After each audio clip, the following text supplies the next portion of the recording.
O Segredo de Deus, de Manuel Tavares. Sou um homem, digamos, normal. Tenho meus defeitos e minhas qualidades, e como todo homem normal, tenho família, esposa e filhos. Depois de receber várias reclamações da minha esposa, resolvi pegar um ônibus e visitar um parente que mora na fazenda a uns 60 quilômetros da cidade. A viagem, como sempre, fazia muito calor e a gente simples da fazenda, com seus desodorantes de todas as marcas, exalava um cheiro horrível, misturado com a poeira. O balançar do veículo na estrada esburacada fez minha barriga doer, e um enjoo e uma ânsia de vômito me deixavam inquieto. O barulho de um aparelho de som de um jovem ligado na cadeira da frente e uma criança chorando, parece que meus sentidos estavam evaporando. Eu me contorcia e me segurava para não vomitar. Para completar a agonia, um senhor bêbado entrou no próximo ponto, falando alto: "Esse ônibus vai para o Amansaburro." "Não, meu senhor, esse vai para o Catetinho." "O senhor pega outro ônibus para Divinéia,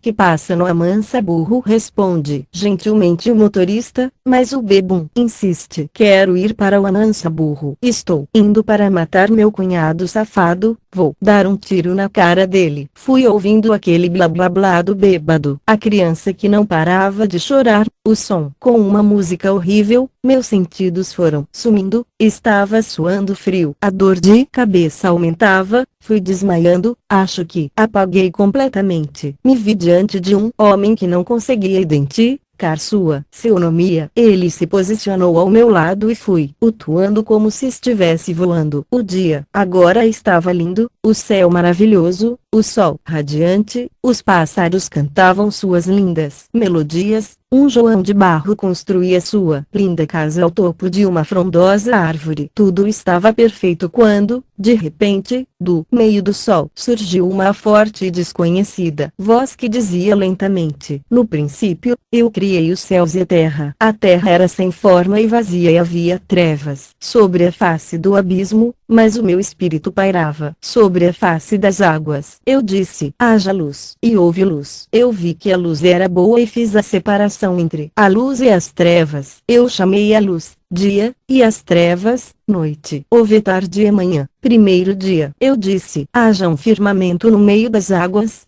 e haja separação entre águas e águas." Eu fiz, pois, o firmamento, e separei as águas que estavam debaixo do firmamento das que estavam por cima do firmamento. E assim foi. Chamei ao firmamento céu. E foi a tarde e a manhã, o segundo dia. Eu disse: "Ajuntem-se num só lugar as águas que estão debaixo do céu, e apareça o elemento seco." E assim foi. Chamei ao elemento seco terra, e ao ajuntamento das águas mares. E eu vi que isso era bom. Eu falei: "Produz a terra relva, ervas que deem sementes, e árvores frutíferas que, segundo as suas espécies, deem fruto que tenha em si a sua semente sobre a terra." E assim foi. A terra, pois, produziu relva, ervas que davam semente segundo as suas espécies, e árvores que davam fruto que tinha em si a sua semente, segundo as suas espécies. E eu vi que isso era bom. E foi tarde e manhã, o terceiro dia. Mas ninguém ouve essa estrondosa voz. Todos estão muito ocupados com suas miseráveis vidas, muito trabalho, correria em toda parte. As grandes metrópoles com seus problemas diários. As pessoas já nem dão mais atenção a eles. A forte voz continua. Eu disse: "Haja luminares no firmamento do céu, para fazer separação entre o dia e a noite, sejam eles para sinais e para estações, e para dias e anos. E sirvam de luminares no firmamento do céu, para iluminar a terra." E assim foi. Eu,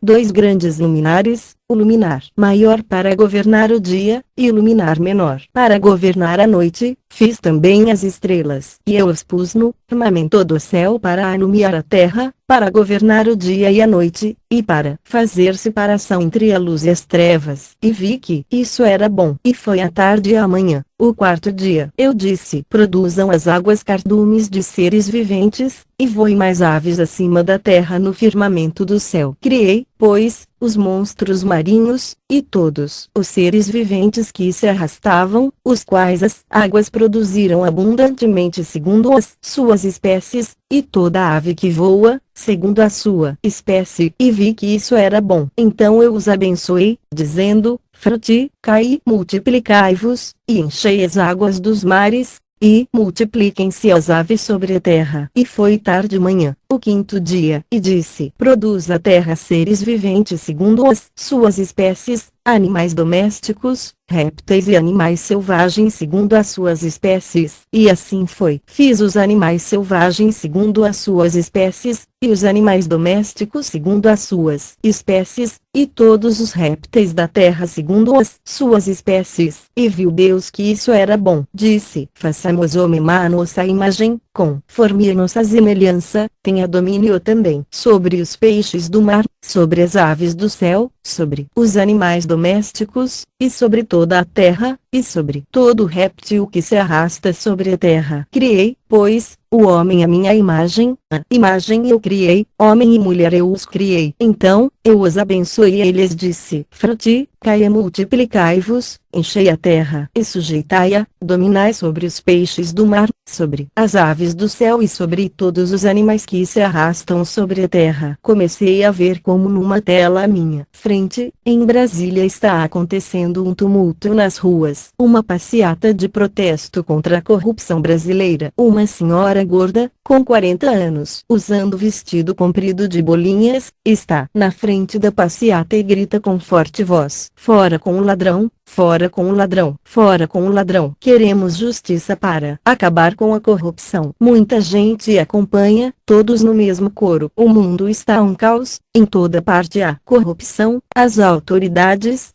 não ver o que acontece em Israel. Pequenos comerciantes correm constantemente por suas estreitas ruas, atrás de um jovem forte, musculoso, aparência saudável, porém ladrão. Tudo está perdido, a corrupção se espalhou pelo planeta. Em Londres, no centro da cidade, um sujeito de aparência jovem, trajando uma roupa muito suspeita com uma carapuça na cabeça, segue uma velha indefesa senhora de aproximadamente 80 anos. Sua intenção é roubar a bolsa dela. Ele consegue com facilidade, sai correndo e ninguém se importa com o que ele fez. A forte e estrondosa voz já não ecoa mais. A noite chegou e em algum lugar do mundo, numa igreja católica, cheia de o sino toca incessantemente. Começa a cerimônia religiosa. O padre Antônio, um velho senhor de 60 anos, cabelos brancos, usa uma velha batina branca com uma bela faixa vermelha na cintura. Continua o sermão. Saibam, porém, isto: nos últimos dias sobrevirão tempos penosos, pois os homens serão amantes de si mesmos, gananciosos, presunçosos, soberbos, blasfemos, desobedientes a seus pais, ingratos, ímpios, sem afeições naturais, implacáveis, caluniadores, incontinentes, cruéis. Enquanto o padre reza seu sermão, no mundo acontece exatamente o que ele prega. Em uma casa humilde perto dali, Marcos, um rapaz de 20 anos, rebelde com muitas tatuagens, está furioso. Seu pobre pai tenta controlá-lo, mas recebe um terrível golpe na cabeça e cai. O padre continua sua pregação. Inimigos do bem, traidores, atrevidos, orgulhosos, mais amigos dos deleites do que amigos de Deus. Algo está errado. No centro de Montevidéu, vários jovens, integrantes de gangues de rua, espancam um rapaz até a morte. Como se isso fosse algo a ser comemorado, saem dali e vão a uma boa de festejar os seus feitos. Bebem muito e se divertem com as mulheres, dançando e tirando suas roupas. Lá na igreja, o velho padre continua com seu sermão dizendo, tendo aparência de piedade, mas negando-lhe o poder: afasta-te também desses. Mais uma noite termina, com tantas tragédias, mortes, roubos, tracos. Um novo dia surge, nesse mundo tenebroso e cheio de males. Numa igreja evangélica está o pastor Paulo. Ele é um homem negro de 40 anos, gordo, e usa um paletó preto com gravata colorida. Está pregando seu sermão de forma um tanto quanto arrogante. Saibam, porém, isto. Nos últimos dias sobrevirão tempos penosos. Sua igreja está situada em um bairro muito pobre daquela cidade, um lugar onde a população parecia ser esquecida por suas autoridades. Muita sujeira em suas ruas, mato por toda a parte, e ali mora um homem humilde que passava pelo local e escutava o sermão do pastor Paulo, ao mesmo tempo em que caminhava. Pois os homens serão amantes dízimos,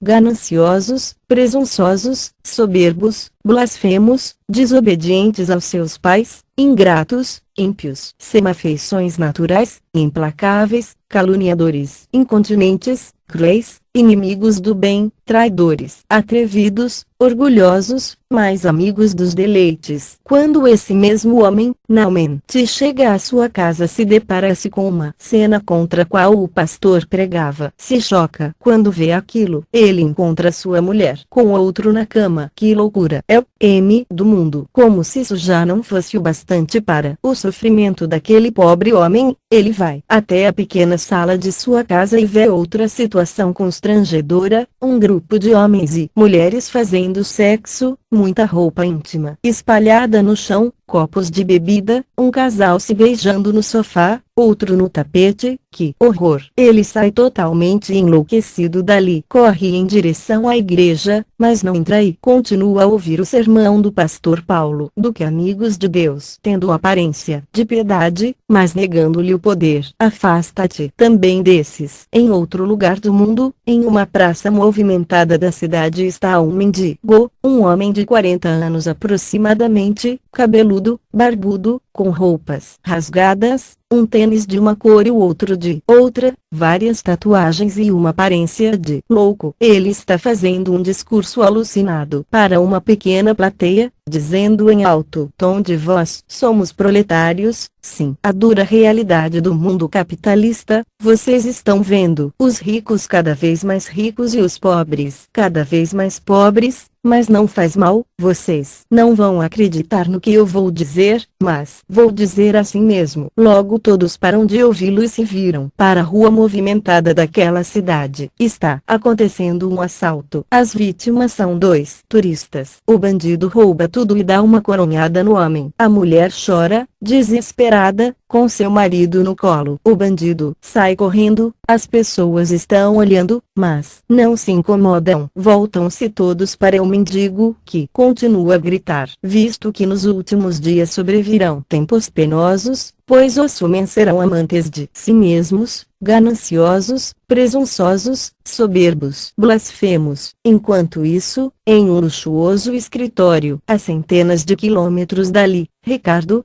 um homem gordo de paletó e gravata, conversa com Jorge, um tipo atlético de cicatriz ao lado esquerdo do rosto, pequeno cavanhaque mal encarado. Ricardo diz: deu tudo certo, como havíamos planejado. Jorge responde: tudo certinho. É uma pena que fomos obrigados a aplicar o segundo plano. A vítima foi eliminada. E o mendigo continua seu discurso: ingratos, ímpios, sem afeições naturais, implacáveis, caluniadores, incontinentes, cruéis, inimigos do bem, traidores, atrevidos, orgulhosos. Alguns ouvem, outros passam e zombam, outros continuam praticando seus atos. Como um casal que se acaricia de forma muito calorosa ali mesmo no local, mas ele não se cala diante daquilo e continua. Mais amigos dos deleites do que amigos de Deus. Um grupo de pastores, nos fundos de uma igreja evangélica próxima dali, em um lugar que parecia ser o escritório dela, contam seus dinheiros, certamente das contribuições de seus fiéis. Seus olhares são maliciosos, suas expressões são cínicas e parecem estar felizes com a quantia que arrecadaram. E o mendigo incansável continua a gritar. Seu discurso que, aos olhos das pessoas parece patético, digno de um louco como ele. Tendo aparência de piedade, mas negando-lhe o poder. Afasta-te também desses. O mundo está totalmente perdido. Seu sermão faz jus a tudo que acontece com ele. Pastores roubam de seus seguidores, padres cometem ato sexual ilícito,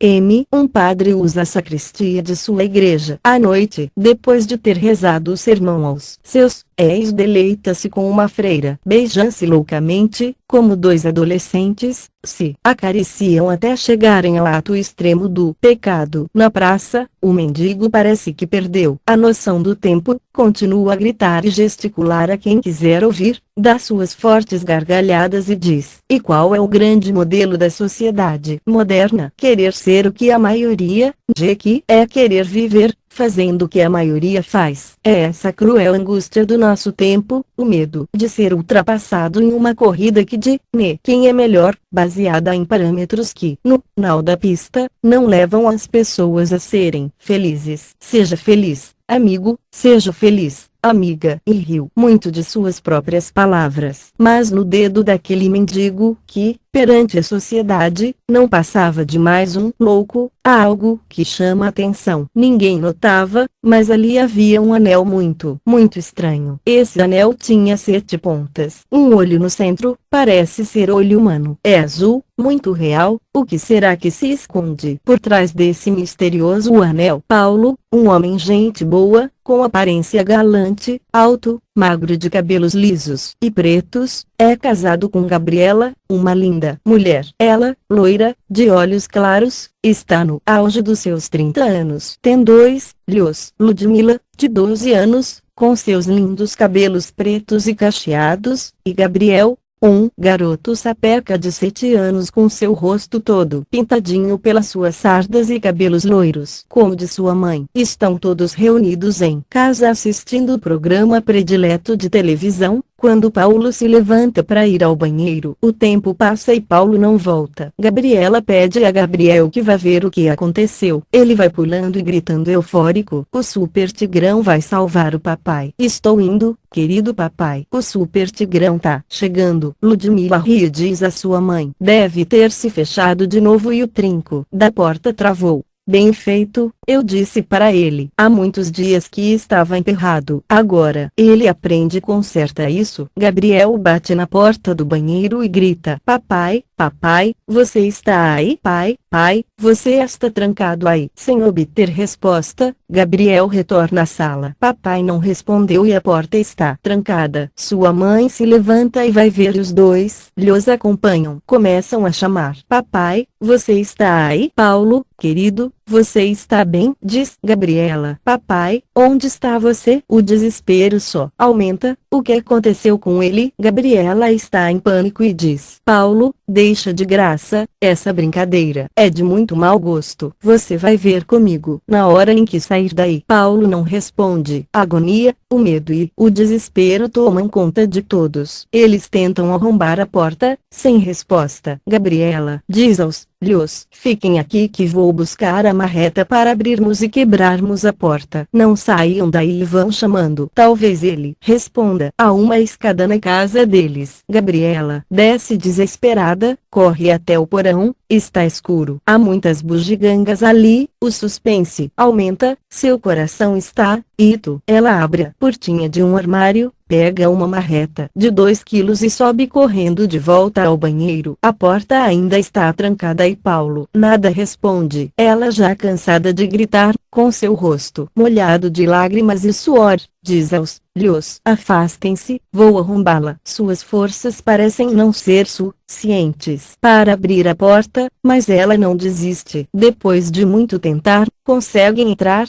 Um cheiro muito forte de lavanda com flores do campo está no ar. Gabriela, meio atordoada com tudo aquilo, exclama: meu Deus, o que houve aqui? Diz, maravilhada com o cheiro de lavanda no ar. Ludmila, sua lhá, diz: parece cheiro de ores do campo. O menino pergunta: mamãe, o bicho papão pegou meu pai. Saem todos à procura de Paulo. Reviram os cômodos da casa, mas nada encontram. Gabriela, em desespero, resolve ir até a delegacia prestar queixa do desaparecimento misterioso. Quando, finalmente chega, depara-se com um verdadeiro tumulto. No local, há muita gente, todos falam ao mesmo tempo e os rostos das pessoas demonstram desespero. Num cantinho da delegacia há uma mulher loira de cabelos curtos, chorando desesperadamente. O delegado, um senhor de 50 anos, cavanhaque, vestindo uma camisa branca e calça preta, está tomando depoimento de todos. Para não haver um tumulto maior na delegacia, Romeu, seu assistente, um jovem rapaz de 20 e poucos anos, negro e fardado de polícia civil, o ajuda. Em seu primeiro depoimento, uma mulher diz: "Meu filho sumiu, ele foi brincar no quintal e desapareceu." O policial diz: "Minha senhora, tenha calma, isso tem uma explicação. Todos vocês, fiquem calmos. Vamos investigar tudo, estou anotando todos os casos para fazermos uma avaliação." Em Brasília, na Praça dos Três Poderes, está agora um mendigo, gargalhando como louco, com um sotaque nordestino, gritando: "Eu disse que ele estava voltando." Um pedestre que passa pelo local pergunta: "Quem?" Ele responde: "Meu amante, meu amor e meu senhor." O pedestre retruca: "Além de doido é boiola, fresco e viado. Só poderia ser um louco como você pra dizer essas asneiras." Ele responde: "Sou apaixonado por um homem." "Sou." "Sim, com muito orgulho. Eu e ele, fizemos um pacto eterno, um pacto de libertação. Já estão acontecendo coisas, todos verão." O pedestre diz, com um ar de riso: "Tá maluco de pedra mesmo, hein?" O mendigo, em meio às muitas gargalhadas diz: sou maluco, sou maluco, sou maluco e sou feliz." Algo estranho está acontecendo ali, mas ninguém percebe. No dedo daquele homem sujo e fedorento, a quem ninguém dá crédito algum, há um anel, um estranho anel de 7 pontas e com um olho no meio que parece muito com olho humano, é azul, quase real. Logo, do meio daquele mesmo anel, começa a sair uma fumaça cor de ouro. Todos veem e se espantam, pois o mendigo sumiu. Em meio àquela fumaça, o mesmo pedestre que zombara dele pergunta: "Mas para onde ele foi?" "Sumiu." "Nossa, que cheiro gostoso. Parece de Ores." Outro diz: "Parece cheiro de lavanda." "Isso mesmo. É um truque, mano, eu conheço isso. Aí, lá na minha terra, um cara fez um avião sumir. Mas é maneiro." Gostei. 43. Já é noite, numa igreja evangélica do local, um pastor prega aos seus seguidores: "Porque vós mesmos sabeis perfeitamente que o dia do Senhor virá como vem o ladrão de noite. Portanto, vocês não se desesperem como os boatos que estão acontecendo, porque o Senhor disse que seria assim. Vigiai e orai, porque vós não sabeis a hora em que o Filho do Homem virá." Mas logo é interrompido por um de seus membros, que indaga, dizendo: "Desculpe minha interrupção, mas vimos que os desaparecidos são pessoas comuns. Muitas delas não são membros de igreja, são até mesmo ateus." Outro se levanta e diz: "Isso é verdade. Ontem mesmo eu fiquei sabendo que o meu vizinho, um tal de Paulo, foi ao banheiro e desapareceu, sumiu." Como o pastor nos explica isso? Ele não tem religião, acho que é ateu. Como podem ser arrebatados como és do Senhor Jesus? Exigimos uma explicação razoável para isso, senhor pastor. Acho que fomos enganados todos estes anos. A igreja pregou uma mentira e nós acreditamos. Outro diz: "Isso mesmo, queremos uma explicação. Eu tenho quase 40 anos de dedicação a esta igreja, pagando dízimos e ofertas, e agora, o que você me diz?" Tudo se transforma numa enorme algazarra. Pessoas se espancam, querendo todos defender suas teses. Uma confusão toma conta da igreja. Na delegacia, Ricardo, um policial de 40 anos, corpo atlético e sarado, liga ao laboratório para Dr. Antônio, um senhor simpático de 50 anos que há muito presta seus serviços à Força Civil. Ricardo quer saber se ele já tem o laudo de conclusão dos materiais recolhidos na casa de Paulo e pergunta ao doutor: "Os exames estão prontos? O que você encontrou naquelas amostras que lhe enviei ontem?" Dr. Antônio responde: "Não consegui encontrar absolutamente nada até agora." Ricardo insiste: "Atendi essa ocorrência ontem. Cheguei praticamente na hora do desaparecimento da vítima. Os policiais haviam acabado de recolher o material da análise. Entrei no suposto local do desaparecimento da vítima pessoalmente, não encontrei ninguém, apenas um fortíssimo cheiro de lavanda e odores do campo circulava no ar daquele ambiente, como comentei contigo ontem. Dr. Antônio interrompe e diz: eu já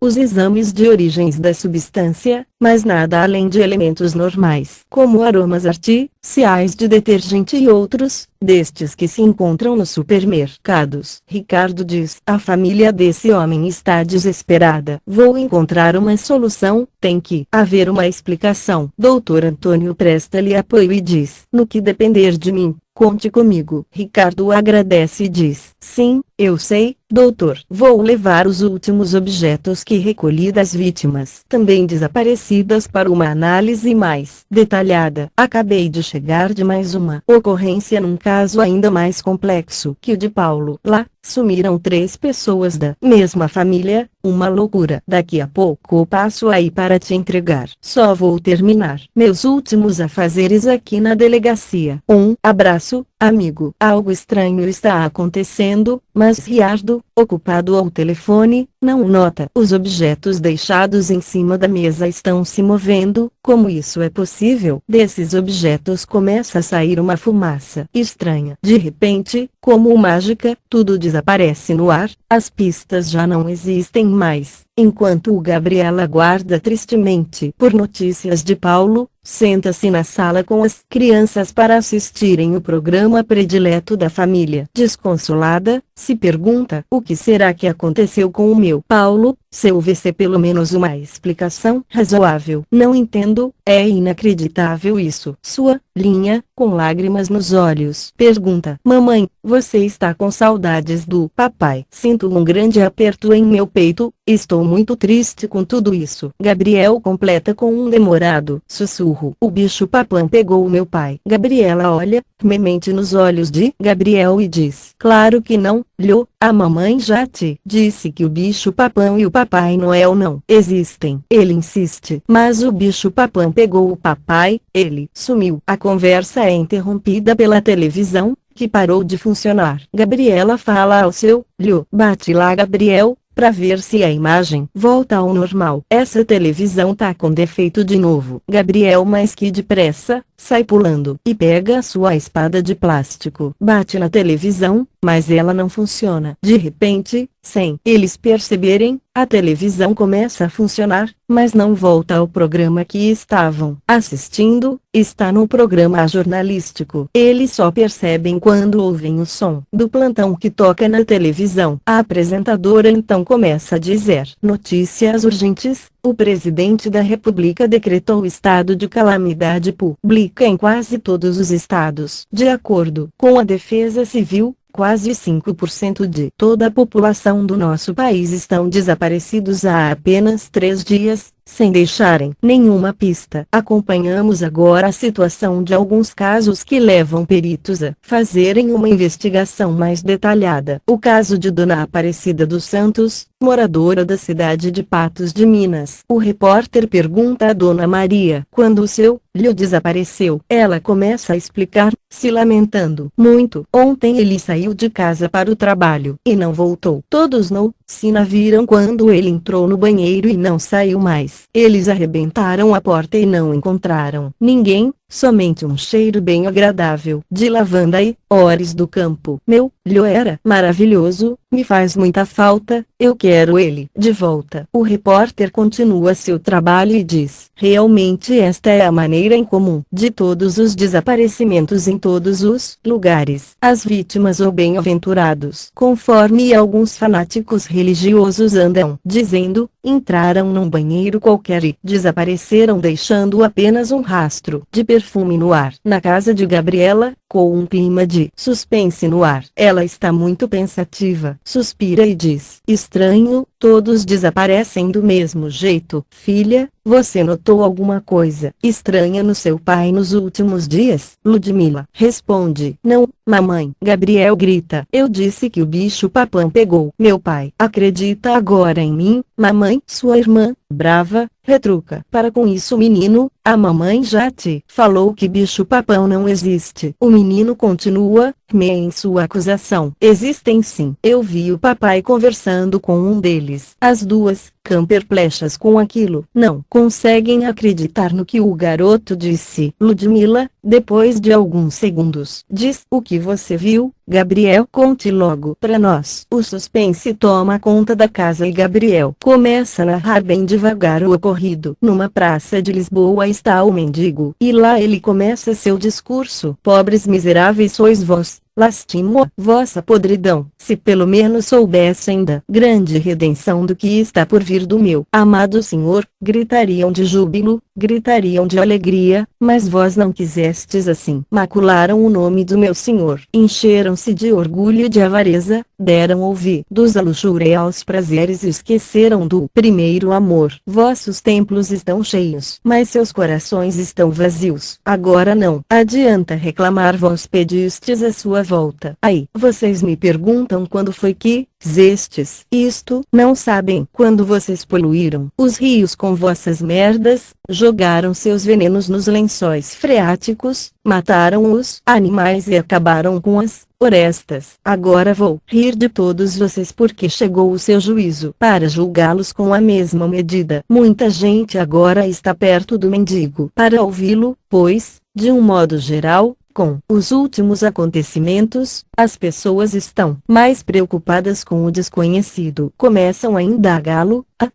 de descobrir quem é ele. Mas de nada adianta, sua resposta é sempre a mesma. Que importa isso agora? Um ouvinte diz. É claro que importa, estamos cheios de charlatães por todos os lados, você não foge à regra. Cai falando da Bíblia e não vê que as coisas já não fazem sentido aos que pregaram durante esses anos todos. Ele responde: se for charlatão, como que você me explica que eu sei que seu nome é Augusto Pereira dos Santos, filho de Ronaldo Augusto Pereira dos Santos e de Dona Roselena Maria dos Santos, e que você trabalha em uma fábrica de laticínio como diretor-geral e que só conseguiu este cargo porque inventou muitas mentiras e até assassinou para conseguir esta posição? Quer que eu conte mais seus podres? Meleca, o ouvinte, estarrecido, responde: nossa, quem sabia deste apelido era só meu irmão mais novo, que morreu com 11 anos. Estou indo, você é maluco, cara? O mendigo volta ao seu discurso. Bem, como eu estava dizendo, ele voltou. Um silêncio profundo toma conta daquela praça. Não se ouve nem o barulho da respiração das pessoas. Toda a atenção está nas palavras do mendigo, que agora parece dominar aquela multidão. Por cima deles, formar-se uma nuvem cor de ouro e todos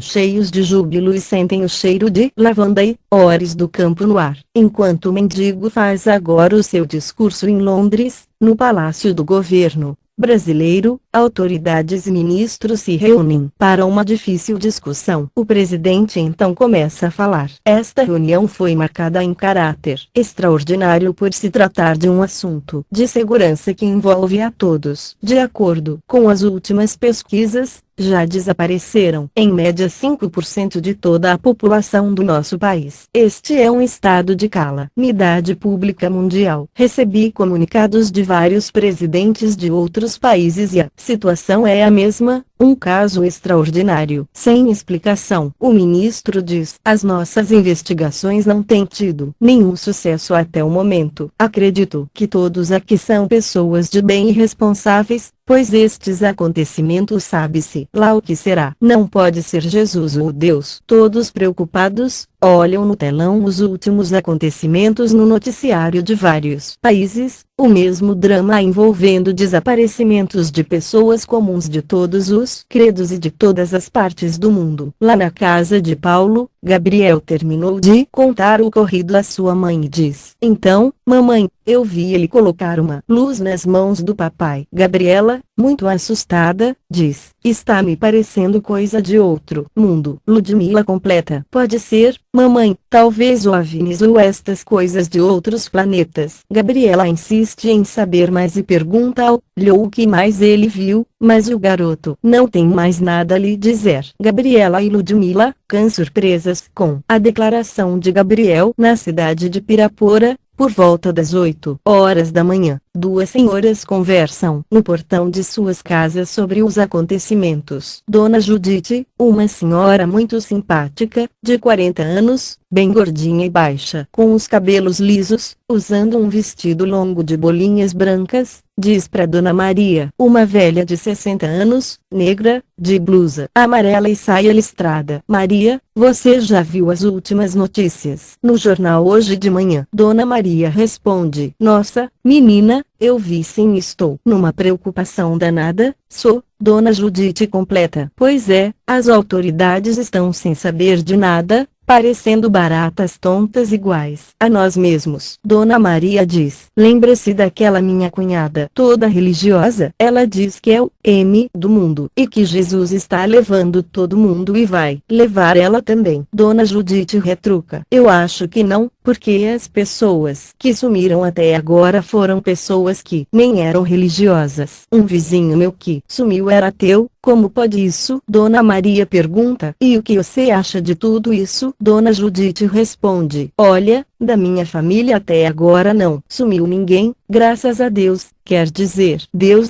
não sei, sei lá. As duas interrompem a conversa, dão um forte suspiro com ar de espanto e preocupação, e olham perdidas para a rua movimentada. Na casa de Paulo, o suspense ainda continua. Gabriel está dormindo tranquilamente em seu quarto quando, de repente, o vento abre a janela e a luz da lua ilumina seu rosto. Um vulto passa diante da luz. Em poucos minutos, a porta do quarto vai se abrindo, bem devagar. Sua mãe entra para fechar a janela, mas nada percebe. Ela embrulha-o no cobertor, beija o seu rosto. Fica por alguns minutos contemplando o seu olho e sai. Sua Lhá também está dormindo. Ludmila está deitada, coberta com um lençol branco transparente. Ela dorme profundamente. A porta vai se abrindo, um vulto entra no seu quarto e olha tudo em sua volta. Senta-se na cama e começa a tocar-lhe o rosto. Parece ser uma mão masculina. Uma luz extensa ilumina todo o quarto e suaviza totalmente o ambiente. A calma é notável naquele quarto. A criança continua em um sono profundo e tranquilo. Sente aquele toque como se estivesse sonhando. Em outro ponto da cidade, nos fundos de uma usina mecânica, ainda é muito cedo. Um despertador, em cima de uma mesinha velha, toca, marcando quase 6 horas da manhã. Também sobre a mesa, um livro de conhecimentos Logosó,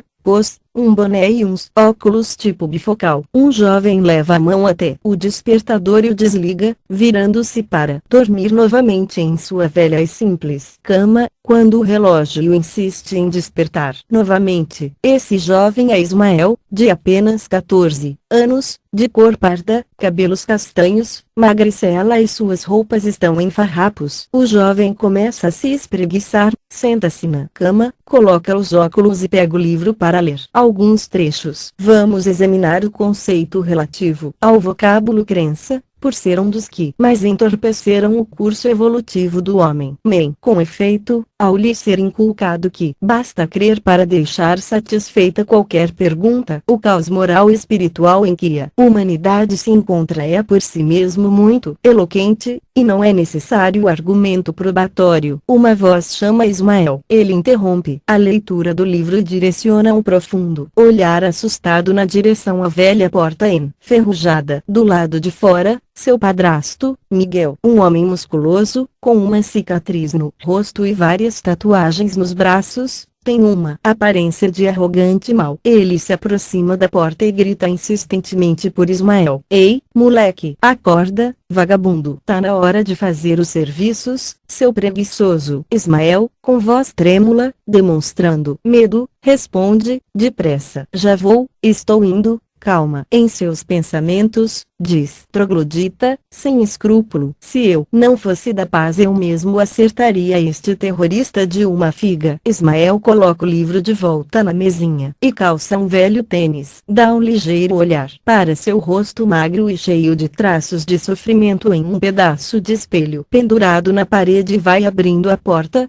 quando é interrompido pelo seu padrasto, que o pega pela orelha e grita: moleque safado, preguiçoso. Eu te falei para levantar às 5 horas. Tem 3 carros para você lixar, vagabundo. Miguel, além de puxar as orelhas de Ismael, dá um pontapé em seu traseiro e vai o chutando até sair no sina. Desvalido e fraco, Ismael cai no chão, sendo levantado pelas orelhas aos gritos de seu padrasto, dizendo: depois que a piranha da sua mãe morreu, acha que vou tratar de vagabundo, linho da puta, hein? Mas, de repente, algo estranho acontece. Uma pequena quantidade de fumaça cor de ouro começa a envolver o corpo de Ismael, caído no chão. Miguel, cá um pouco assustado, mas continua a chutar seu enteado e lhe pergunta: que feitiçaria é essa aí, moleque? Acha que tenho medo disso? Toma mais essa pra você aprender, e dá um chute no rosto do garoto. A nuvem de fumaça cobre totalmente o corpo de Ismael, e sai dali um raio de fogo que carboniza Miguel. Em um segundo, ele vai caindo e se deteriorando. A energia agora faz um pequeno tornado por cima dos restos de cinzas do corpo do malfeitor e um disco normal sai do pequeno tornado. Ismael, totalmente assustado, sai correndo para a rua, sem entender nada do que está acontecendo.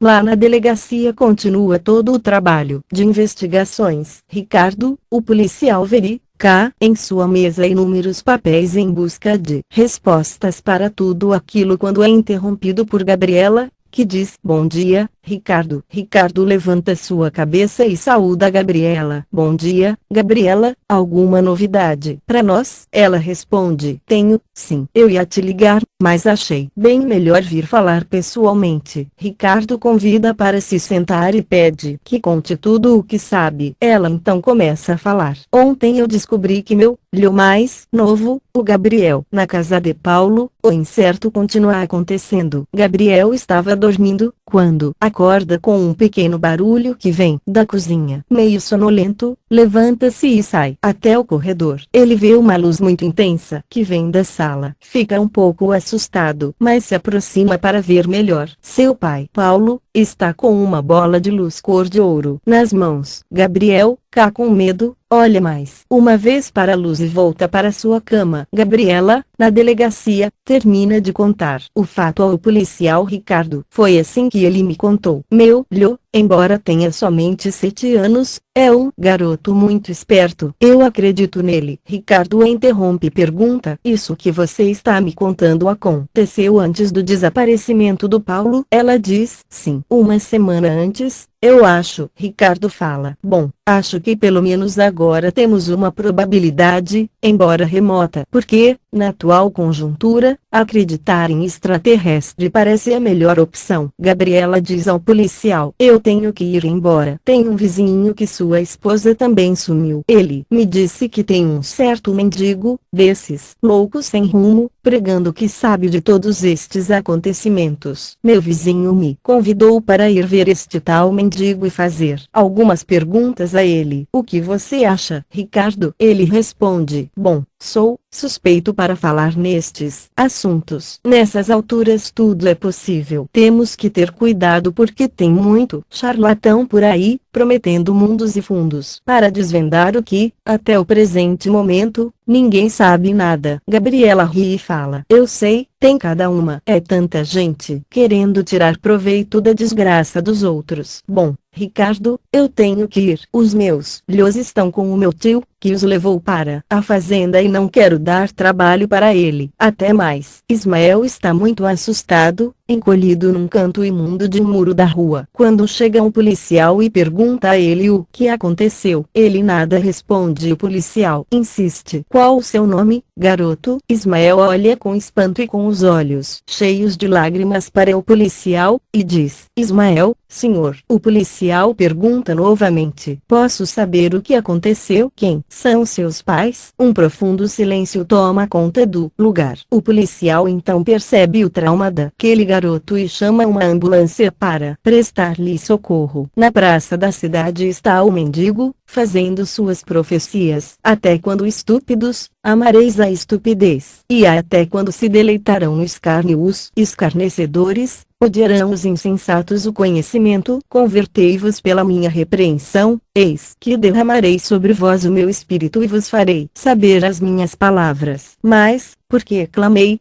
e vós recusastes, porque estendi a minha mão, e não houve quem desse atenção, antes desprezastes todo o meu conselho, e não fizestes caso da minha repreensão.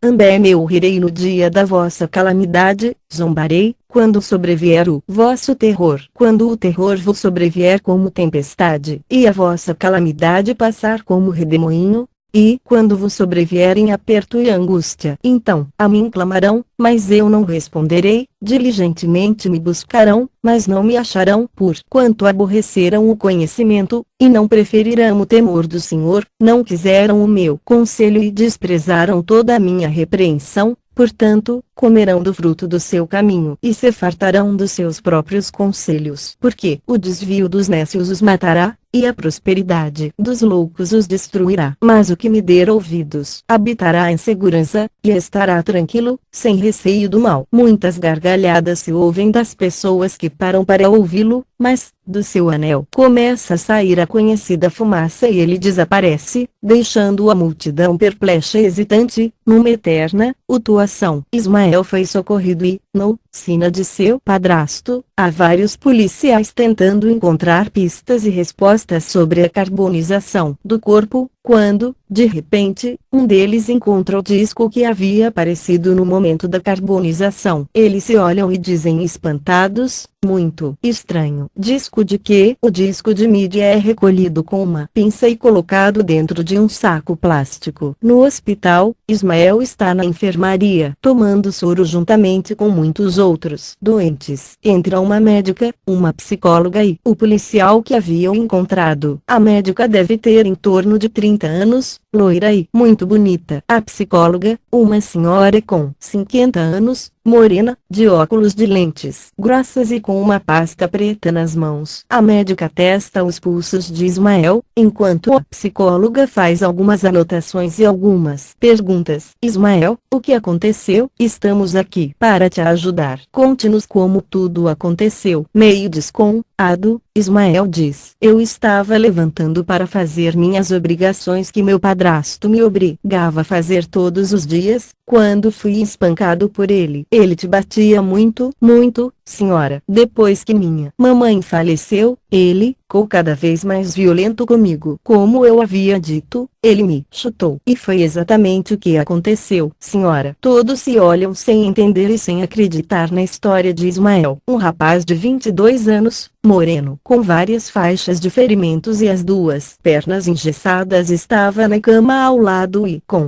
toda a história. Eu acredito nele porque ele é muito inteligente para ser uma pessoa normal. Pode crer, este menino é de outro planeta. A médica diz a ele: muito bem, querido, vamos tirar esses curativos e ver como está o ferimento. Para sua surpresa, ao ver os ferimentos de Ismael, causados pelo padrasto, não deixaram nenhuma cicatriz. Todos olham e murmuram sem saber do que se trata. Saem do quarto com um ar de espanto no rosto. Sem se despedirem, Gabriela sai da delegacia e resolve ir para a casa de sua mãe, pois se sente só. Conversam sobre tudo que vem acontecendo nos últimos dias. Cansada do dia tumultuado, Gabriela resolve ir pro quarto tentar dormir um pouco. O sono não chega, ela então resolve ler um pouco. Acende o abajur, pega uma revista na cabeceira da cama e começa a leitura, que fala sobre OVNIs. Os olhos de um extraterrestre podem ser superiores aos humanos em até 100%. Seus poderes paranormais são superiores em todos os sentidos. Gabriela para um pouco, joga o seu cabelo que estava em seus olhos para trás, quando um vulto passa diante de seus olhos. Ela, apreensiva, muito assustada, deixa a revista em cima da cama e se levanta rapidamente. Acende a luz do quarto, bem devagarzinho. Vai até o banheiro e abre a cortina do boxe, mas não havia nada. Olha em todos os cantos e nada vê. Volta para a cama e se senta. Seu olhar ainda de desespero. Levanta-se com muito medo e vai até o quarto onde sua mãe está deitada. Quando ela entra no quarto, se assusta com sua mãe, com o rosto todo coberto de creme, venda nos olhos e uma touca esquisita na cabeça. Sua mãe é uma senhora de 60 anos e muito vaidosa, mas não percebe nada de estranho ali. Sua mãe dormia tranquilamente, mas ela fez barulho quando entrou no quarto, chocou-se com o sofá, derrubou a mesinha de cabeceira e os óculos e outros objetos que ali estavam. Sua mãe dá um pulo da cama e pergunta, assustada: o que está acontecendo, Lha? Que barulheira é essa? Gabriela diz à sua mãe que está com medo, pois viu uma sombra entrando em seu quarto. A mãe dela ri e diz que ela está ficando doida. Ela com bastante clareza: eu vi sim, mãe. Vamos lá dar uma olhada para você ver também. Sua mãe resmunga, mas resolve se levantar e ir até o quarto com ela. Andando pelo corredor da casa, Gabriela tem a sensação que está sendo observada, mas não comenta com sua mãe. Chegam ao quarto e entram rápido para ver o que tem lá. Sua mãe procura por tudo, mas nada a ver. Diz para Gabriela: acho que você sonhou, Lha. Foi um pesadelo. Não tem nada aqui. Gabriela, um tanto confusa, diz a sua mãe: mãe, eu estava acordada lendo a revista de OVNI. Eu vi, tenho certeza. Sua mãe olha, meia em seus olhos, acaricia-lhe o rosto e diz: filha, você anda muito tensa, muito preocupada. Vem dormir comigo, minha cama é grande. Gabriela suspira profundamente e diz: agora, fiquei preocupada com os meninos. Não devia ter deixado tio Antônio levá-los para a fazenda. Eu disse ao policial que iria pegá-los hoje quando saísse da delegacia. Sua mãe diz a ela para deixar de ser boba, pois as crianças estavam precisando de um descanso fora de casa e ela também. E que o tio Antônio iria cuidar bem deles. Tenho muito carinho por este meu irmão. Foi ele que cuidou de todos nós quando papai morreu. Gabriela concorda e diz a sua mãe: tem razão, preocupação tola essa minha. Vamos tentar dormir então, preciso descansar. As duas vão para o quarto e dormem. Na fazenda do tio Antônio já é madrugada e, como de costume, ouvem-se muitos ruídos, sapos, grilos, corujas,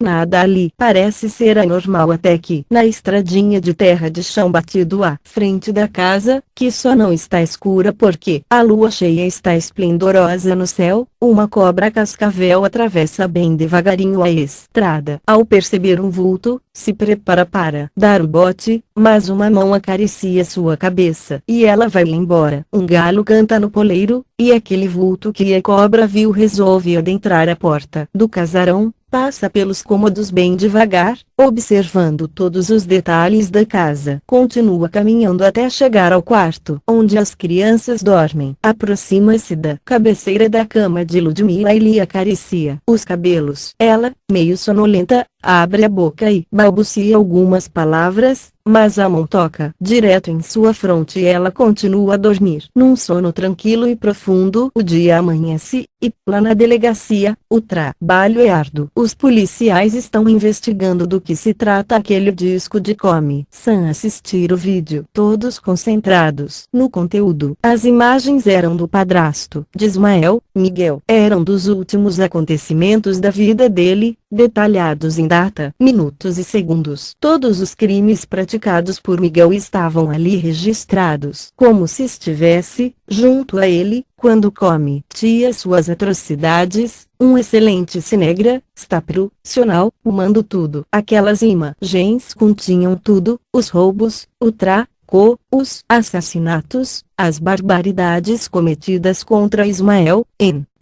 um mês de horrores. Os policiais, perplexos, sem saber o que dizer diante das cenas do CD, uma prova completa de todos os crimes de Miguel. Ricardo está na frente dos seus colegas e desliga o aparelho de televisão. Começa a explicar sua tese. Como vocês viram, eu fiquei muito chocado também. Nunca em minha vida tinha visto algo parecido. Isto que vocês acabaram de assistir são as últimas cenas da vida deste homem. Este disco foi encontrado e examinado detalhadamente. Foi constatado ser o mesmo material de outros discos iguais aos que encontramos nas lojas no mercado. Agora, nesse disco, está toda a vida do Miguel nos mínimos detalhes, desde seus primeiros crimes até o último. Também autoridades do legislativo, do judiciário, polícias corruptas, de acordo com as últimas investigações, estão sendo queimados, carbonizados ou sei lá o que,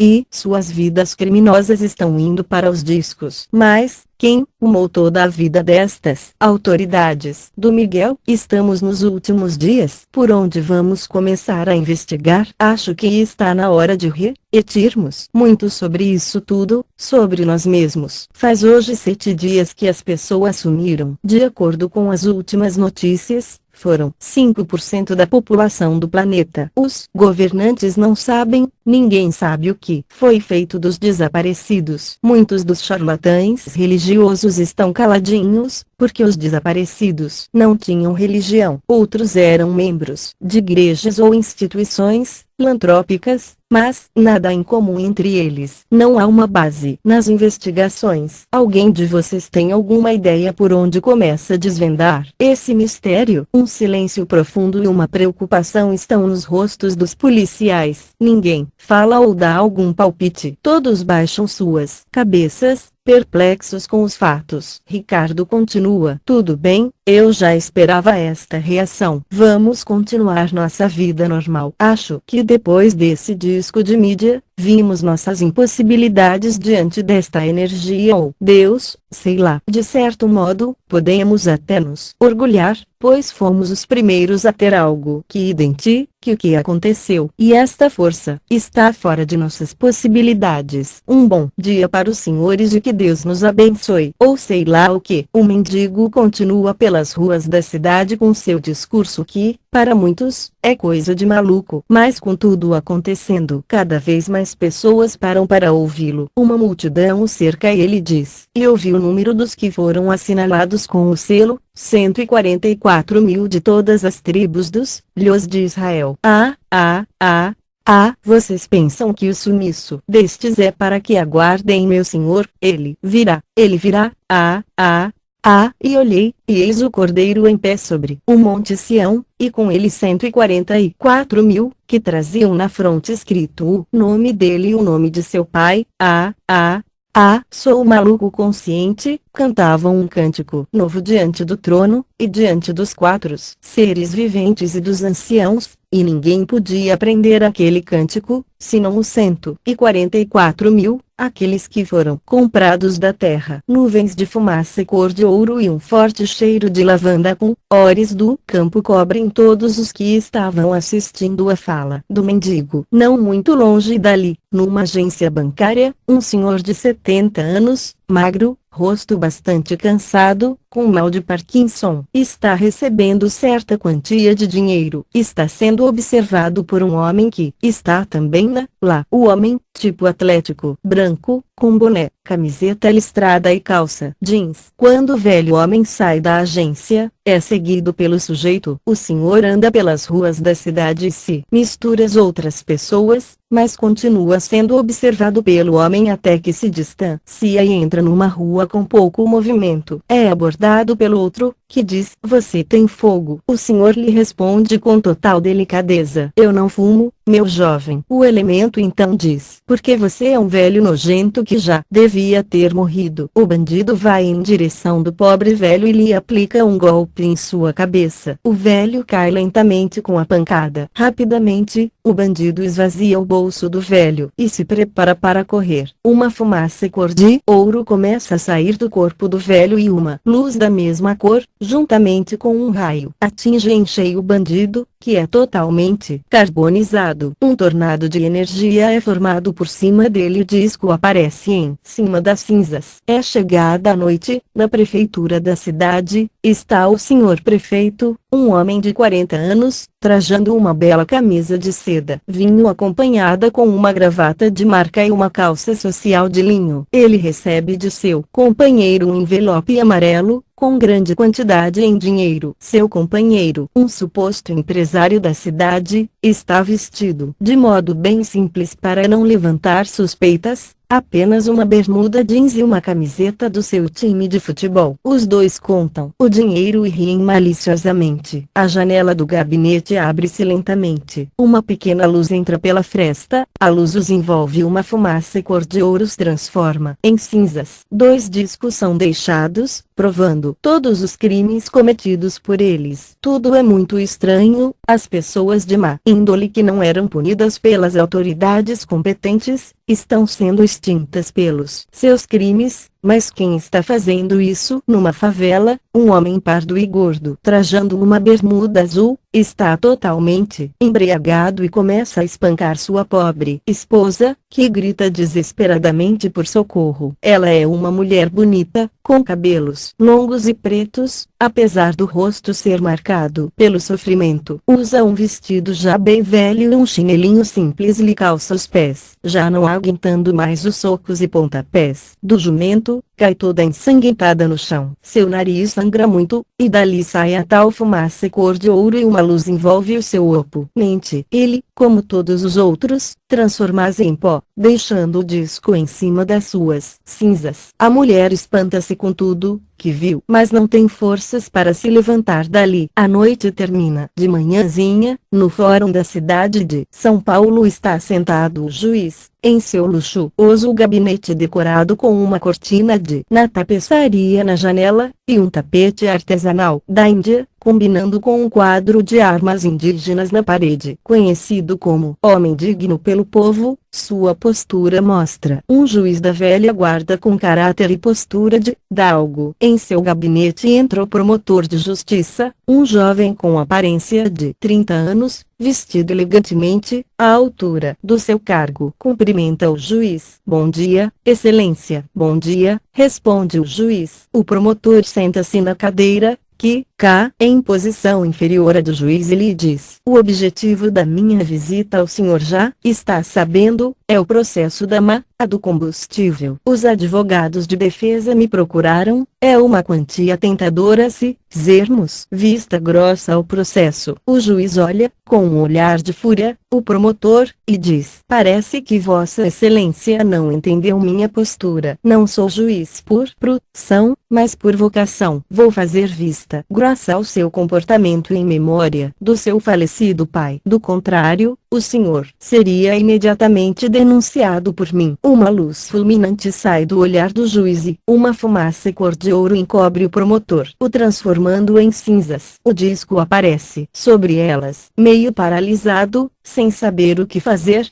O juiz chama, pelo interfone, o segurança. Na rua da mesma cidade, uma viatura policial está fazendo ronda normal, com 2 policiais, um negro meio careca e um branco de cabelos grisalhos. Eles estão fazendo a ronda como de costume. Quando passam por uma rua escura e suspeita, percebem de longe o movimento de um assalto. 3 bandidos estão roubando uma jovem e um rapaz. O policial negro manobra o veículo para ir em socorro das vítimas, sendo barrado pelo seu companheiro. Uma luz envolve o policial que o barrou e os 3 bandidos que estavam assaltando o casal. Uma fumaça cor de ouro os extermina, deixando os discos em cima de suas cinzas. Em uma praia do Rio de Janeiro, está uma senhora, passeando tranquilamente, quando é abordada por um jovem de 20 anos que lhe dá um soco na barriga, rouba sua bolsa e sai correndo. Logo, daquela mulher sai a fumaça cor de ouro que envolve aquele elemento e o transforma em cinzas. Cando também o disco junto dele. Na favela da cidade, um traficante muito temido por todos os moradores do local está fazendo seu discurso de imposição de ordens severas aos pobres, quando é exterminado sem explicação, pela mesma luz. O disco aparece sobre suas cinzas. Nos noticiários da televisão, as reportagens se repetem. Não se fala em outra coisa. No mundo, bandidos de todos os lugares que estavam cumprindo suas penas nas penitenciárias foram carbonizados e os discos contendo todos os seus crimes, até aqueles que a justiça desconhecia, estavam gravados ali. É tudo muito pavoroso, ninguém entende o que está acontecendo no mundo, todos fazem a mesma pergunta, o que ou quem está fazendo isso? A corrupção e a maldade estão sendo extintas da face da terra. Até mesmo a autoridade, desde alto escalão, estão sendo exterminadas. Do mesmo modo que os criminosos comuns, todos os seus feitos estão sendo deixados à mostra por esse misterioso ser que grava os discos. O mendigo, depois de alguns dias sem dar notícia, volta ao seu discurso maluco. Uma multidão imóvel para o ouvir. Nunca falei meu nome nem de onde eu venho, mas está chegando a hora, a grande hora, e todos vocês verão. Neste dia, não serão necessários nomes, pois o verdadeiro Deus, sim, eu disse o verdadeiro Deus,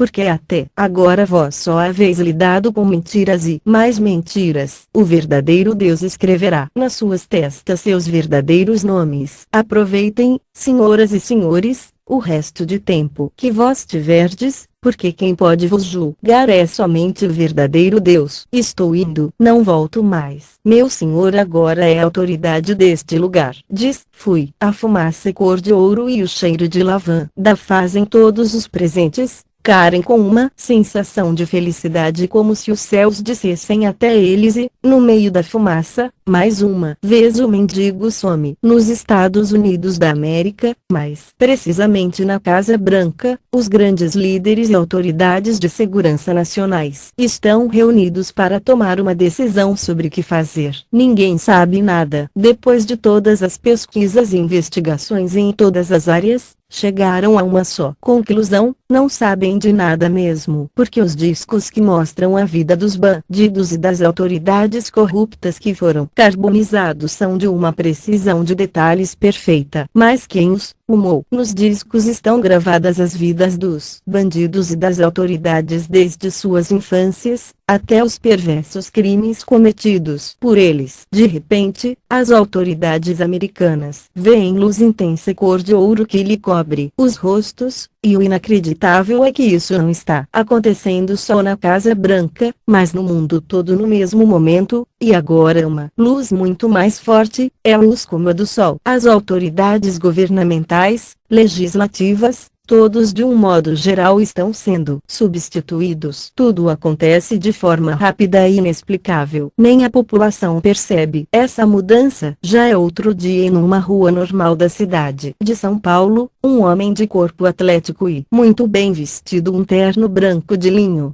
está usando um anel idêntico ao mendigo usava. Segura uma maleta tipo executiva e segue na movimentada rua rumo ao terminal rodoviário. O homem entra no terminal e vai até o toalete reservado, mas não tranca a porta, somente encosta. Coloca sua pasta em cima do vaso para abri-la. Ele traz dentro da pasta somente um lápis preto que é retirado e, logo em seguida, ele escreve no espaço, fazendo o formato de uma porta imaginária do lado oposto do toalete. Ele aperta um botão no suposto lápis e uma energia de cor de ouro vai formando uma passagem pela porta imaginária. Ele agora controla, por meio do botão acoplado ao lápis, o local que ele quer passar. Controla também a entrada em um determinado banheiro. Sem precisar abrir a porta, ele passa para o outro banheiro e sai no terminal rodoviário de Tóquio, no Japão. Nesta casa é o lar do homem que entrou no banheiro do terminal rodoviário de São Paulo. A televisão está sintonizada no canal de noticiário e o apresentador dá as últimas sobre os fatos. Os líderes mundiais estiveram reunidos hoje para tomar uma decisão quanto ao destino da humanidade. Todos estão muito apreensivos diante destes fenômenos sem explicação que estão acontecendo em todo o planeta. De acordo com alguns especialistas, se trata de extraterrestres, mas até o presente momento nada foi comprovado. Gabriela, depois de ter descansado na casa de sua mãe, resolve ir à fazenda do tio Antônio para passar alguns dias por lá. Toma um banho e vai para seu quarto terminar de se arrumar. Está frente ao espelho, penteando seus cabelos e leva um tremendo susto. Vê, ao fundo dele, Paulo sentado em sua cama. Ela se volta e lhe pergunta: como você entrou? Você está maluco? Onde você se meteu, homem? Todos estavam te procurando. O que aconteceu? Como Paulo, calado diante das indagações de sua esposa, apenas abraça e beija com muito carinho, como alguém que viesse de muito longe. Ela continua seu interrogatório. Eu te procurei por toda parte. Como você sumiu, entrando no banheiro? O que realmente aconteceu, querido? Paulo passa lentamente as mãos em seus cabelos e diz: calma, querida, eu tenho muito que te explicar, mas até o momento quero apenas ficar com você. Posso? Ela retruca, ansiosa. Você me deve explicações, eu as exijo agora. Ele contorna, dizendo: vamos sentar um pouco, pois o que vou lhe contar você poderá não acreditar. Tudo aconteceu antes da minha partida naquele dia. Paulo conta tudo à sua esposa e os dois continuam a vida muito felizes. Um ano se passou diante de todo aquele tumulto. O mundo parece ser outro, as pessoas vivem em harmonia entre si, não andam mais com tanta pressa por medo de serem assaltadas ou coisas do tipo, se cumprimentam como todos se conhecessem, admiram a beleza das paisagens, vivem em paz consigo mesmas. Nas capitais de vários países, a calma dos seus governantes é notável. Não há corrupção, não há guerra de poderosos, não há fome, não há desigualdade. Em uma determinada rua da cidade de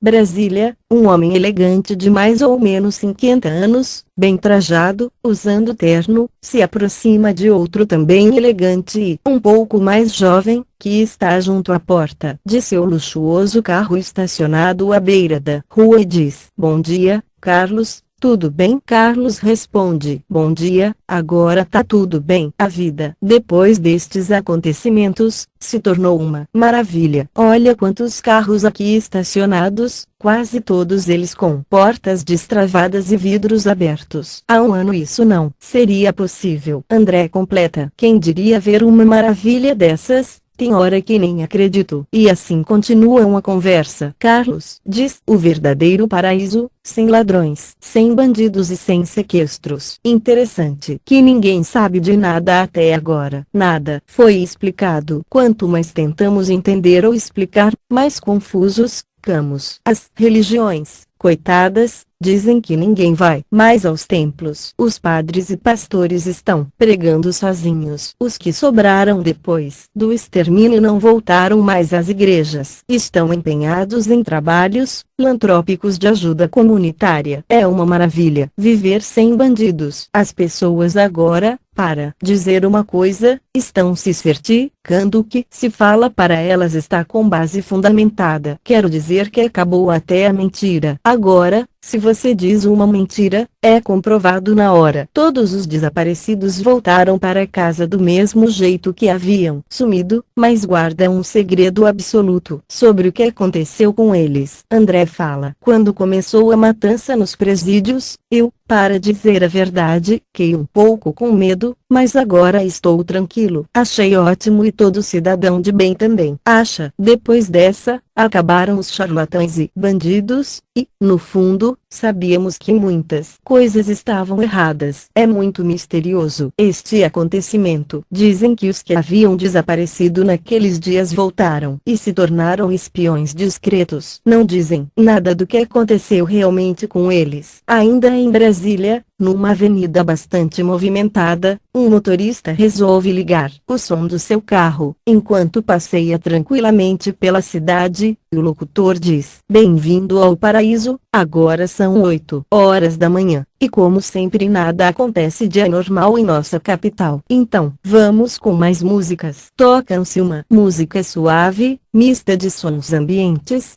e músicas clássicas. O motorista dirige bem devagar, prestando atenção em todos os movimentos, pedestres, lojas, já próximo ao Palácio da Alvorada.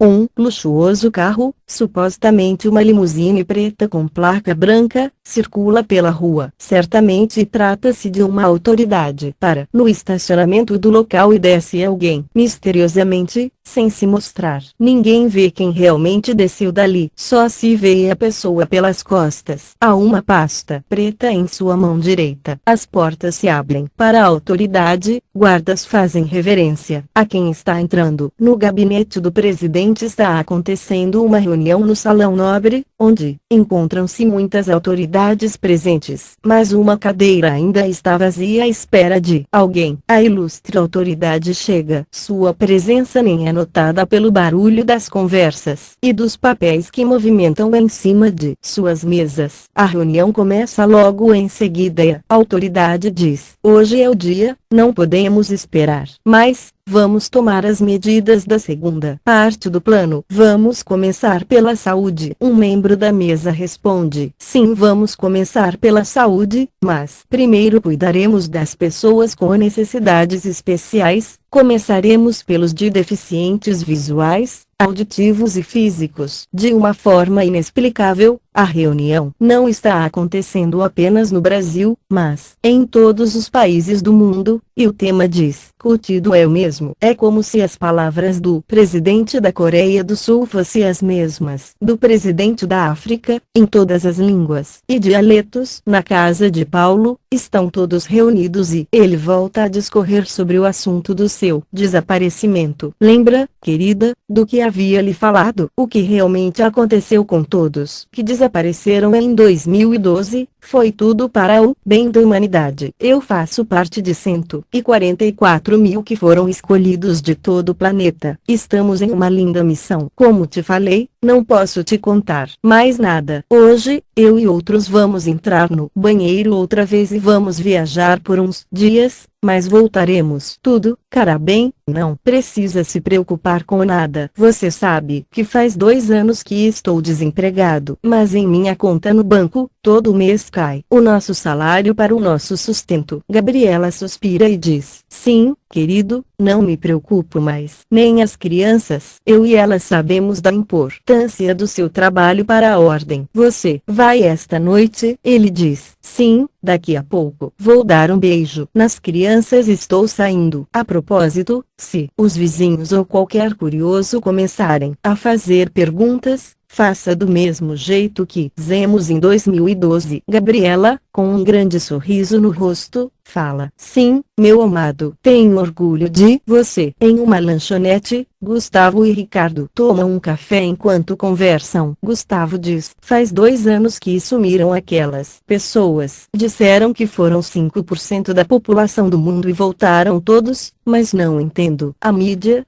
calada. Ninguém fala nada. Os políticos que caram. Quando alguém toca no assunto, mudam de conversa na mesma hora. Isso quando a pergunta é feita pessoalmente por algum conhecido. Não saem mais as imagens deles na televisão, nem nos jornais. Os jornalistas estão todos em um silêncio só. O que será que aconteceu?" Ricardo responde: "Não sei, perto de casa um rapaz que foi um desses que sumiram em 2012, mas quando eu pergunto alguma coisa, ele também muda de assunto. Por mais que tento tirar alguma coisa, ele diz que não se lembra de nada. Uma coisa é certa, ninguém está querendo ser mal. Depois que todos os bandidos, traficantes, usuários de drogas, políticos e autoridades corruptas de todos os escalões foram exterminadas, as pessoas pensam antes de cometer qualquer delito. Os juízes e promotores que mandaram soltar todos os presos dos presídios. Disseram que todos eles eram inocentes. As cadeias e presídios estão totalmente vazios. Viu como as estradas estão em um período curto? Reformaram toda a rede rodoviária, sem falar da saúde, que está 100% perto de casa. Tinha uma família pobre, mas foi uma assistente social e levou todos. Disseram que levaram para uma casa do governo, dessas que estão construindo. Dizem que vem mais coisa boa por aí. Vamos esperar. Em Londres, numa movimentada avenida, caminha um homem cego, muito jovem, aparentando ter seus 20 anos. Está com seu cão-guia. Na mesma calçada está outro homem, usando um terno branco e pasta preta. Trata-se de Paulo. Paulo para e diz: "Como vai, Guindes?" Ele responde, assustado: "De onde nos conhecemos?" Paulo diz que não importa e que ele só está ali para ajudá-lo. Ele pergunta: "Ajudar em que?" Paulo fala: "Estou aqui para que você volte a enxergar." Guindes ri e diz que ele tá de brincadeira com ele, pois é cego de nascença. "Não tem como, não tenho visão." "Eu sei, meu amigo, mas agora o seu sofrimento acabou." "Mas não tenho fé, não acredito em Deus e nem em Jesus. Sou totalmente ateu." Responde Guindes. Paulo continua: "Não exigimos fé nem penitência. Todos os cegos verão a luz a partir de agora. Apenas segure minha mão." Guindes segura a mão de Paulo e uma luz cor de ouro envolve os dois. Os pés 3 nem percebem o que está acontecendo. A luz forma uma barreira invisível. Quando termina, o cego está completamente sozinho na calçada, meio tonto. Sua visão está muito embaçada e começa a clarear aos poucos. Guindes olha para o lado e diz: "Estranho, cadê você? O que você fez?" "Por Deus, estou enxergando tudo. Obrigado, obrigado, obrigado." O ex-cego sai correndo, beijando tudo, abraçando tudo. Beija uma moça que vai passando, um menino, um poste faz um carinho em seu cachorro, seguido de um desabafo. "Plutus, estou te vendo, como você é bonito, meu amigo. Olha sua cor, é linda." Guindes levanta os seus olhos e vê a rua. Levanta-se e sai correndo com seu cachorro, parecendo uma criança de 5 anos. Sua felicidade é tremenda diante de algo que ele nunca poderia imaginar que lhe aconteceria. Depois de tantas mudanças no mundo, até os programas de televisão são diferentes. As notícias são boas, não há mais relatos de tristeza e sofrimento por morte, roubos, estupros, etc. Gabriela está na sala de sua casa à noite, assistindo o noticiário que, por sinal, tem notícias incríveis dos 6 continentes, quando o apresentador diz: "Boa noite. Essa noite está especial, pois o dia hoje foi igualmente assim." Neste momento importante, orgulhoso de ter o privilégio de dar esta maravilhosa notícia, está acontecendo neste exato momento. Vários casos extraordinários de cegos que estão voltando a enxergar. Ele, mesmo falando em cadeia nacional, está visivelmente emocionado. Lágrimas descem em seu rosto e ele pede desculpas. Limpa os olhos e continua a falar. "Difícil. Ufa, que emoção." Veremos algumas matérias relacionadas. Gabriela está completamente tomada de emoção, pois ela sabe que seu querido esposo está fazendo parte desses acontecimentos. Na praça da cidade há vários meninos brincando de correr, de balanço, outros brincam de bola. Sentado em um banco solitário e triste está Adalberto, um menino de 10 anos, negro, pobre com roupas e calçados humildes. Ele é deficiente visual. Com sua varinha, anda bem devagar, tentando se aproximar perto da algazarra dos outros garotos, quando por trás dele chega do nada Ismael, aquele menino do padrasto mau, agora com aparência mais bela, vestido com roupas brancas, com ternura no olhar,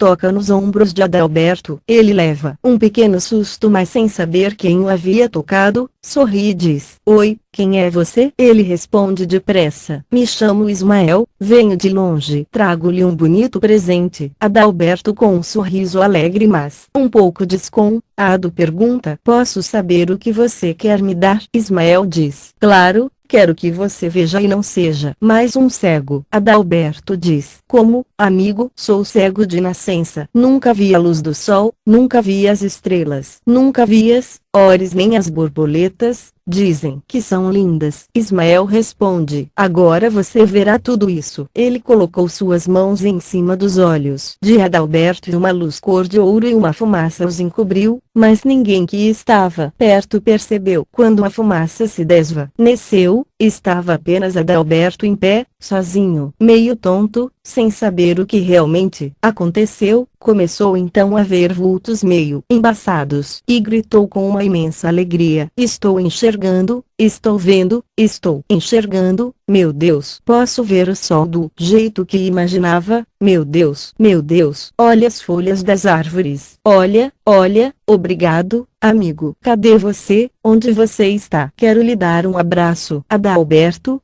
sem saber o que fazer diante de tudo aquilo, procurou seu novo amigo por todos os lados, mas não o encontrou. Muitos casos como o de Guindes e Adalberto aconteceram pelo mundo afora. Paulo e Ismael realizaram com muito gosto seus afazeres. Gabriela está sentada no sofá quando ouve um barulho vindo do banheiro. Era Paulo chegando, com um sorriso radiante em seu rosto. Ele aproxima-se dela e diz: Boa noite, querida. Ela responde, também muito feliz: Boa noite, amor. Como você está lindo. Como foi sua missão? Ele então começa a contar tudo o que fez pelo mundo afora. Fazer o bem me faz bem. Fazer os nos SOS semelhantes felizes nos traz muitas felicidades. É uma pena que a humanidade só descobriu isso agora depois da intervenção de Aleph, sua esposa completa. Estamos cada dia mais felizes, uma felicidade que nunca havíamos sentido, uma segurança muito grande depois que todos os criminosos se foram e o mundo está sendo governado por um Aleph. Paulo olha nos olhos de Gabriela e diz: Sabe o que vamos fazer? O que, meu amor? Pergunta ela. Ele então explica: Em breve vou levar você e os meninos para conhecer um Aleph. Você nunca viu nada igual, nem sonhou com nada parecido. É extraordinário. Ela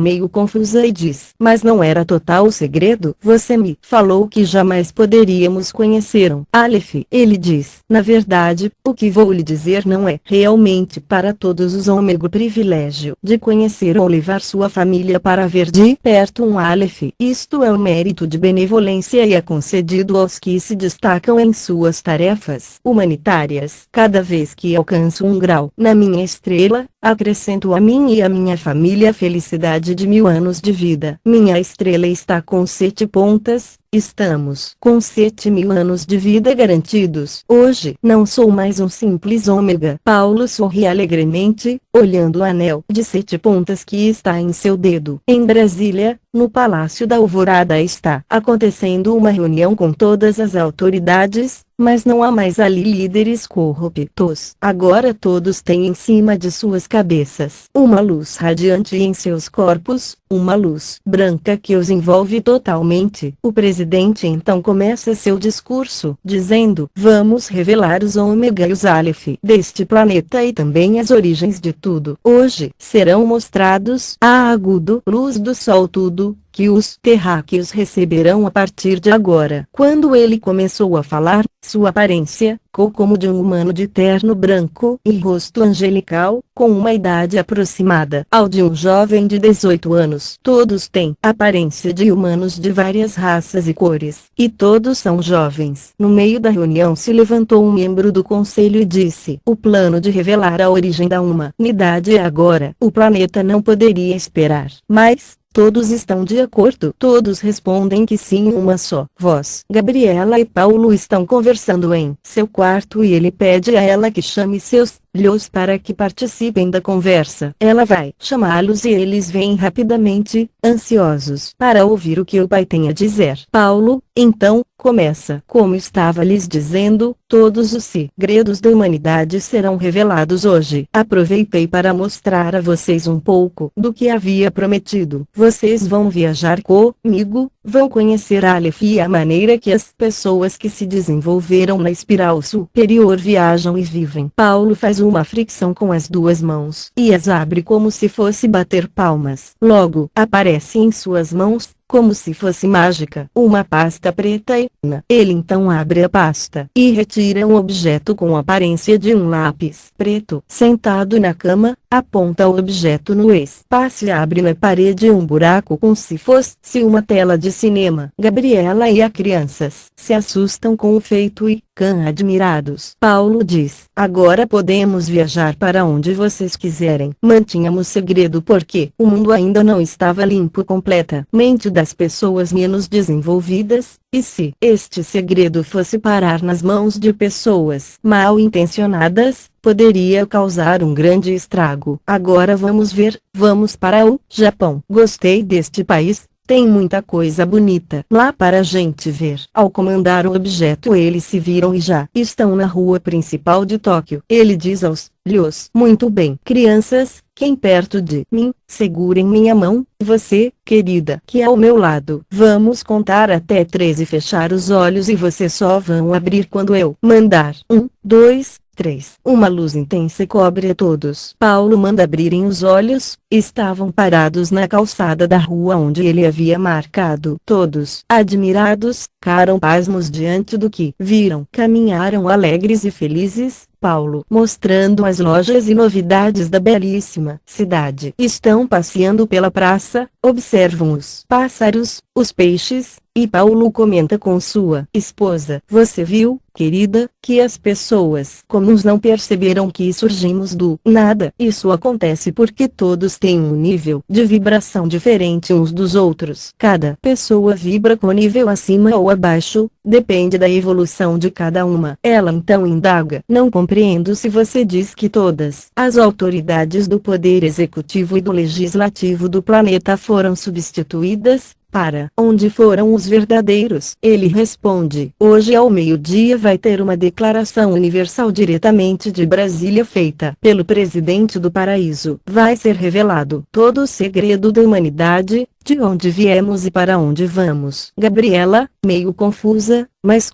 ando nas palavras de seu esposo, abraça-o e beija-lhe o rosto. No gabinete da presidência está o então presidente do paraíso, um jovem loiro de rosto angelical vestindo roupas brancas, um lindo sorriso. Com um lápis preto nas mãos, ele aponta para o espaço e abre uma grande tela de cinema. À sua direita há uma grande câmera com várias lentes. Ele manuseia seu lápis como se fosse um controle remoto e, na tela grande, aparecem os nomes de vários países. Ele ajusta o relógio na tela para o meio-dia. Vira-se para a lente da câmera para fazer um pronunciamento. Vários raios de luz saem do seu corpo em direção à grande câmera. Nas ruas da cidade há um gigantesco movimento de pessoas circulando. Quando uma nuvem começa a se formar, um grande relâmpago corta o céu, causando um forte estrondo. Todos, assustados, olham para a nuvem, que vai se estendendo. Nela vai se formando uma grande tela de cinema, com a imagem do presidente do Brasil. As nuvens vão se afastando e todos podem ver que é a imagem de um jovem com um lindo sorriso. Este fenômeno acontece em todo o mundo naquele exato momento. O presidente começa seu discurso.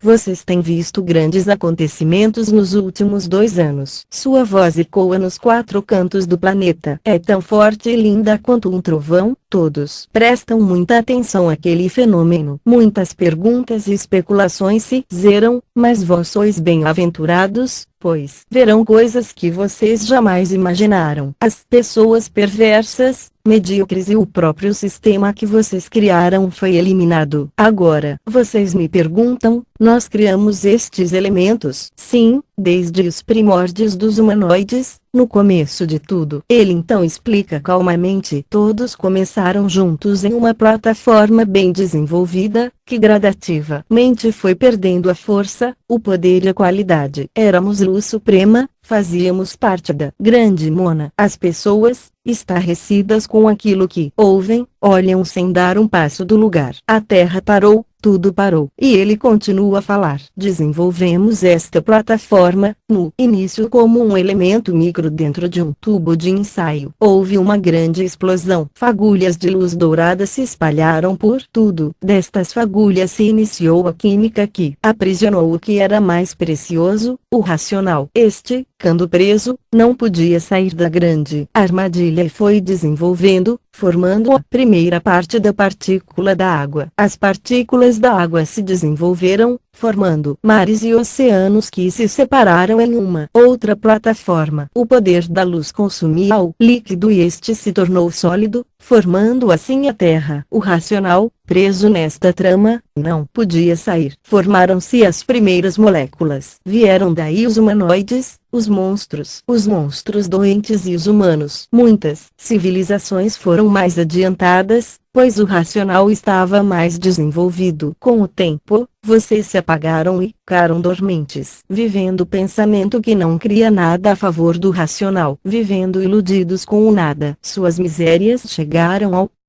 vocês que não desceram para um mundo inferior são bem-aventurados, pois despertaram para uma plataforma superior, com a ajuda dos mais desenvolvidos. São assim por terem o racional mais perto da glândula pineal, estes são chamados ômega. Estes receberam instruções para ajudar vocês em tudo. São identificados por este anel de 7 pontas, roupas brancas e um bracelete de ouro. Muitas profissões serão extintas ou substituídas por novas, assim como tudo será transformado. Iremos restringir as profissões que não se farão mais necessárias a partir de agora, policiais, seguranças nacionais ou militares, juízes, promotores e toda a autarquia do judiciário. Também serão extintos todos os cargos do executivo, do presidente ao vereador, senador ou imperador. Médicos e tudo relacionados a doenças, farmácias, laboratórios, tudo que era para tratamento de doenças ou mortuário, declaro extintos. Houve então um silêncio por segundos, talvez para refletir sobre as palavras que estavam sendo ditas por um ser que todos sabiam ter o verdadeiro poder. Depois, multidões de todos os países não podiam conter as lágrimas de alegria e de felicidades. Se abraçaram e se beijaram, todos gritaram de júbilo. Fico feliz em dar esta notícia aos profissionais que não desceram para o mundo inferior. Estes não precisam se preocupar em perder seu cargo. Se você está aqui é porque é especial e vai abraçar a transformação do novo mundo, o paraíso que tanto pediu. Para controle total, suas fêmeas não darão mais cria.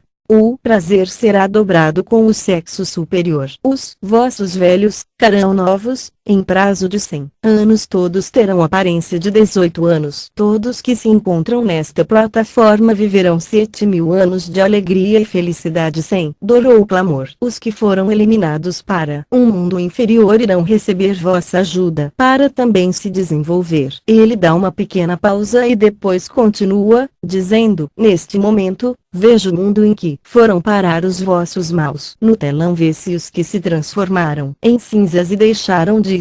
O padrasto de Ismael, barbudo, sujo no mato, está chutando uma caça e batendo nela com um cajado. Sua aparência é de homem das cavernas. As cenas de todos que estavam recebendo dinheiro, espancando alguém, todos viram seu regresso para o mundo inferior como se tivessem voltado no tempo. Um grito de júbilo é dado por todos em todas as línguas e dialetos. A voz então ecoa, veemente, dizendo: louvem, gritem, riam, chorem, pulem, dancem, se alegrem, pois este é o segredo de Deus para vocês, um mundo digno, justo, com honra e paz como almejei por todo o sempre. A luz foi sumindo junto ao telão, todos se abraçaram. Paulo e Gabriela ficaram contemplando o céu, que foi se fechando. Saíram de mãos dadas, pois sabiam que a missão de Paulo havia sido cumprida. Senhor, o ônibus chegou ao seu destino. Dormi o tempo todo. Não me lembro de nada. Que estranho. Quem colocou esse anel esquisito no meu dedo? Lembro-me da voz do bêbado, a dor de cabeça, e de ter apagado completamente. Fim. Obrigado. Chegamos ao final dessa história. Mas não acabou, tem a continuação. Não percam. O Segredo dos Homens. Luciano, um soldado de Deus. Ligue para o escritor Manuel Tavares 34 9978 4963 ou, se preferir, mande um e-mail. oficinadeestrelas@bol.com.br. O Segredo de Deus, URL PH